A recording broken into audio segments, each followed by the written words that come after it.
ራሱ በጣም ያስፈራል።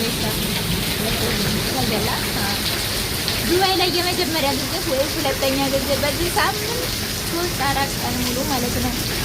በዚህ ሁኔታ ነው ያለነው። ይመራት ያው እንግዲህ እንትን እያለ ነው። በጎርፍ ሀገራችን መግባታችን ነው። ትኬት ሳንቆርጥ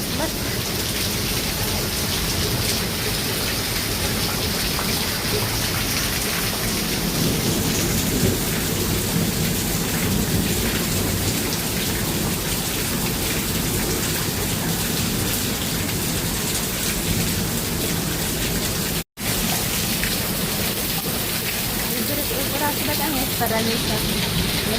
ተገላ ዱባይ ላይ የመጀመሪያ ጊዜ ወይም ሁለተኛ ጊዜ በዚህ ሳምንት 3-4 ቀን ሙሉ ማለት ነው።